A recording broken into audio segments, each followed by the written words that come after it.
Jóvenes, muy buenas tardes. En la tarde de ayer, en el foro que estuvimos haciendo, de pronto no quedó muy claro lo de la bioética, entonces hice este video para explicarlo con detenimiento. Vamos a ver primero que todo de qué se trata, cuál es la definición de esta bioética. Es una disciplina que se ocupa del estudio de las prácticas y los actos médicos. Cuando estamos hablando de bioética, estamos hablando específicamente del personal asistencial, o sea, de las enfermeras, de los médicos, de las auxiliares de enfermería. Y es el estudio de esas prácticas y esos actos médicos frente a los procedimientos tecnológicos, o sea, cómo deben actuar ese personal médico frente a los tratamientos que se le hagan al paciente. Esa bioética tiene unos principios, autonomía del paciente, que es cuando se deben respetar la decisión del usuario. La justicia ya tiene que ver es con la legislación, cómo está regulado, por ejemplo, el tema que tratamos ayer sobre el aborto, la eutanasia. Son procedimientos que están avalados por la legislación colombiana en ciertas circunstancias, ¿no es cierto? Entonces ahí, en esos principios bioéticos, tiene mucho que ver la legislación. No maleficencia.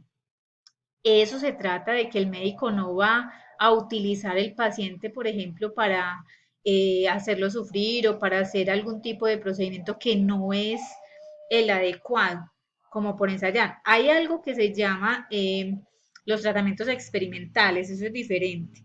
Este se trata es, por ejemplo, cuando un médico general hace una cirugía estética, que no tendría por qué hacerlo. Va a causar obviamente perjuicios al paciente. Y beneficencia se sobreentiende que todo lo que haga el médico es para el bien del paciente. El médico, la enfermera o los auxiliares. Entonces aquí se explica cada uno de ellos, de no hacerle daño, no maleficencia. Respeto a la autonomía. Cuando una persona va a ingresar, por ejemplo, a una cirugía, ella debe firmar el consentimiento informado.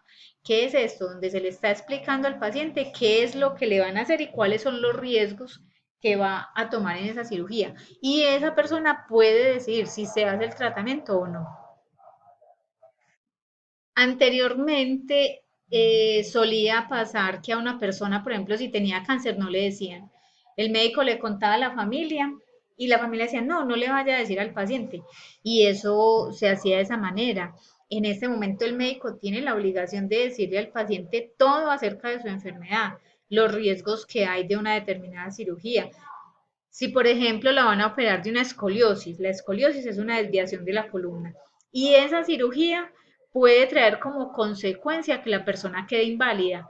A ella le tienen que informar eso antes de la cirugía y ella puede decir si me hago operar o no me hago operar.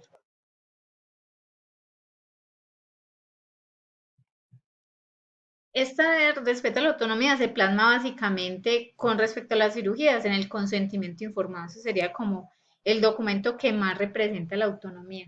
A veces las personas llegan a una sala de urgencias, por ejemplo, con algún problema en la sangre y le tienen que colocar, o se está desangrando y le tienen que colocar sangre. Hay religiones que consideran que eso es un pecado y hay personas que no se hacen transfusiones sanguíneas ni trasplante de órganos por su religión, por sus creencias. Eso hay que respetarlo. Así nosotros consideremos que está mal hecho, que se va a dejar morir, que a la persona se le explica, si no se hace la transfusión, por ejemplo, en una hemofilia, se tiene que estar haciendo transfusiones sanguíneas. Una persona que tenga una religión que no acepte eso, es muy probable que fallezca en un sala de urgencia si no se deja poner esa sangre. Lo mismo que, por ejemplo, un trasplante.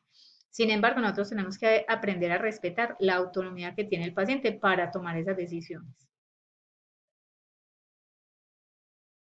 Bueno, el principio de beneficencia, ya habíamos hablado que solamente es como lo bueno, ¿no es cierto?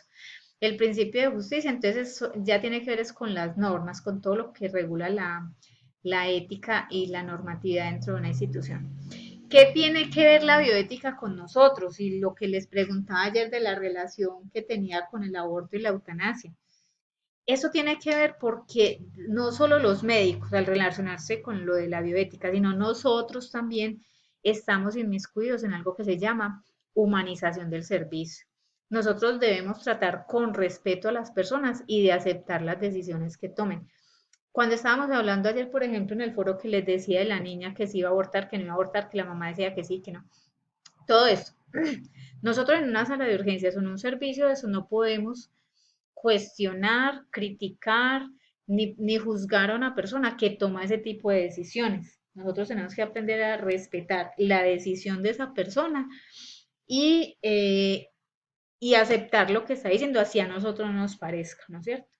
Eso es humanizar el servicio, ser más empáticos, tratar a las personas como si fueran de nuestra familia. Cuando usted ve a una persona que, por ejemplo, un adulto mayor que no le entiende y usted le tiene que repetir 2 y 3 veces, imagínese que es su abuelita, que es la que está ahí al frente pidiendo una explicación. Si nosotros hacemos ese ejercicio, obviamente vamos a tratar supremamente bien a los usuarios, ¿no es cierto? Dignificar a la persona. A veces en los servicios de salud no se trata con dignidad a la persona por muchas circunstancias. Tan simple como, por ejemplo, una señora ya adulta que le quieran hacer una citología, que se tenga que hacer una citología, y de pronto a veces 2, 3 practicantes al lado, ella, las mujeres de antes y nuestras abuelas son muy pudorosas en el sentido de que no se dejan ver el cuerpo de otra persona que no haya sido su esposo. Ese tipo de circunstancias, tan sencillo como que sea una mujer, que sea en una cabina ella sola, algo tan sencillo como eso puede hacer sentir al paciente un poco más tranquilo frente a una situación que de por sí ya es incómoda para ellos. No tratar a las personas, por ejemplo, uno en los hospitales, a veces con la cantidad de trabajo que hay, tiene la tendencia a reconocer a los pacientes, es por el diagnóstico que tiene. ¿Ves? Es el paciente del cáncer, ¿ves? Ya llegó el del tumor, ya llegó. Uno no puede cosificar al usuario. Tenemos que tratar de aprendernos sus nombres y de mirarlo a los ojos y de tratarlo como un ser humano, no como una cosa o no como un número más y menos como una enfermedad. Con respecto al foro que hicimos el día de ayer, considero que fue una experiencia muy gratificante. Aprendimos mucho, ustedes dieron sus respuestas con argumentos, respuestas serias y muy respetuosas. Considero que fue muy fructífero el ejercicio que hicimos el día de ayer. La idea es que cuando hablábamos y la última pregunta que dejé de la bioética, entonces para que quedáramos claros les hice este resumen pues con este video. Quedamos en que la bioética es el actuar médico frente a los procesos que se llevan a cabo con los pacientes, ¿no es cierto? ¿Cómo tenemos nosotros que ver a eso? En la humanización del servicio. Así nosotros no atendamos directamente en la parte asistencial a un paciente, nosotros siempre vamos a estar ahí cuando ingresa, cuando llega a cirugía, cuando sale, cuando necesita alguna información.